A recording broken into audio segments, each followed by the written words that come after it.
कोह सुमाई को एक्सप्लोर करने के लिए निकल पड़े हैं।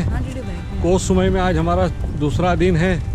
वीडियो की आज शुरुआत इस ब्लॉग से, और अब आगे हम सबसे पहले लेंगे रेंट पे बाइक, जिससे हम कोह सुमाई को एक्सप्लोर करेंगे और आप लोगों को बताएंगे कि ये कैसे बाइक रेंट पे ली जाती है और कैसे एक्सप्लोर किया जाता है। तो आप मेरा वीडियो देखते रहें हर जानकारी के लिए। अगर आप चाहते हैं कि आप स्वयं से कहीं पर घूमें और उसे एक्सप्लोर करें तो देखते रहिए आप मेरा वीडियो।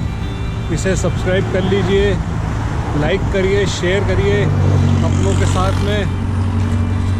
तो आपको एक बेनिफिट और इसके लॉस मैं बताता हूँ कि क्या होते हैं। कि हम जब स्वयं से घूमते हैं या कोई पैकेज लेते हैं तो पैकेज लेने में एक ये बेनिफिट होता है कि हमें सारी चीज़ें, व्यवस्थाएं आगे से आगे मिलती जाती हैं, तो हमें कुछ भी उसके लिए एफ़र्ट्स नहीं लगाना पड़ते हैं। एक ये उसका सबसे अच्छा पॉइंट है कि आपको कहीं परेशान नहीं होना पड़ेगा। लेकिन उसका ड्रॉबैक पॉइंट ये है कि आपको जो टूर्स एंड ट्रेवल्स वाले होते हैं, ये जब आपको टूर देते हैं वो आपको हर चीज़ का एक टाइम बता देते हैं कि इतनी बजे आपको तैयार होना है। आप अगर उस समय तैयार नहीं मिलते हैं तो आपको छोड़ जाते हैं। इसके अलावा में आप अगर कोई टूर किसी पैकेज में लेते हैं तो खाने की व्यवस्था आपको खुद को ही करना होती है। तो यही आपको व्यवस्थाएं लगाना होती है। तो ये कुछ ड्रॉपिंग पॉइंट है पैकेज टूर के। और आप अगर सेल्फ डिपेंड घूमते हैं तो सेल्फ डिपेंड में आपको कुछ चीज़ों की परेशानियां हो सकती हैं। जैसे कल मैं यहाँ पर आया था तो मुझे यहाँ पे जो मैंने विला पहले से बुक किया हुआ था उसे ढूंढने में कुछ प्रॉब्लम्स हुई। लेकिन हम ये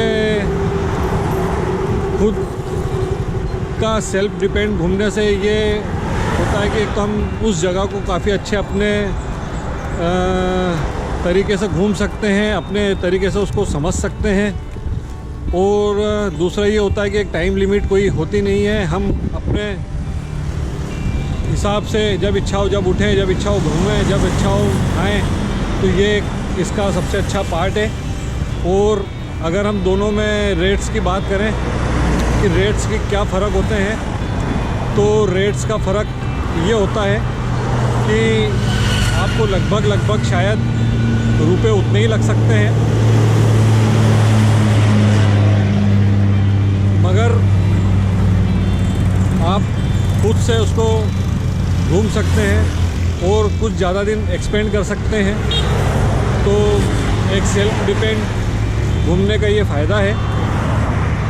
तो आप और हम अब मिल के चलते हैं साथ में आगे, रेंट पे बाइक लेते हैं और कोह सुमाई को एक्सप्लोर करते हैं। चलिए। तो ये बाइक हमने रेंट पे ले ली है और इसका पर डे का किराया है 150 बात। और 2 दिन के लिए हमने 300 बात एक बाइक के दिए हैं, यानी 600 बात 2 बाइक के दिए हैं हमने। और यहीं सामने फेरी का भी स्टेशन है जिसे पियर कहते हैं। तो हम यहाँ पर सुबह बाइक रेंट की जो हमने ली है वो दे देंगे और यहीं से हम अपनी वापस जर्नी आगे कंटिन्यू कर देंगे। तो this place what is the name? नाथोन पियर। नाथोन पियर, ओके। तो ये नाथोन पियर यहाँ की जगह का नाम है। आप भी अगर कोह सुमाई में आएँ तो यहाँ से आप रेंट बाइक से ले सकते हैं। What is your name? मोंग। मोंग, MONG। मोंग, या ओके। तो भाई साहब का नाम मोंग है, बहुत हेल्पिंग नेचर है। तो आप इनसे आकर के कुछ भी सहायता ले सकते हैं।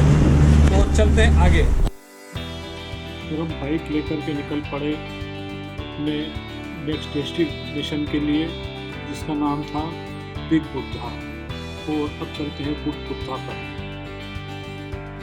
और गाइस जब हम बाइक लेकर निकले तब कोसुमाई के सही नज़ारों से हम रूबरू हुए और हमें फिर दिखने लगे वो कुछ खास नज़ारे जिसके लिए कोसुमाई सबसे ज़्यादा प्रसिद्ध है। शायद ये मेरा कैमरा उस खूबसूरती को जस्टिफाई नहीं कर रहा हो, लेकिन बॉस इस खूबसूरती को मैंने अपनी आंखों से देखा है और अगर आप भी इस खूबसूरती को अपनी आंखों से देखना चाहते हैं तो चले आइए कोसुमाई। और अब मैं आ चुका हूँ बिग बुद्धा टेम्पल, जो यहाँ का काफ़ी फेमस और अट्रैक्टिव डेस्टिनेशन है। इसको देखने सभी लोग आते हैं, तो आपको भी थोड़े यहाँ के नज़ारे करवाता हूँ।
मंदिर है कोसुमाई का।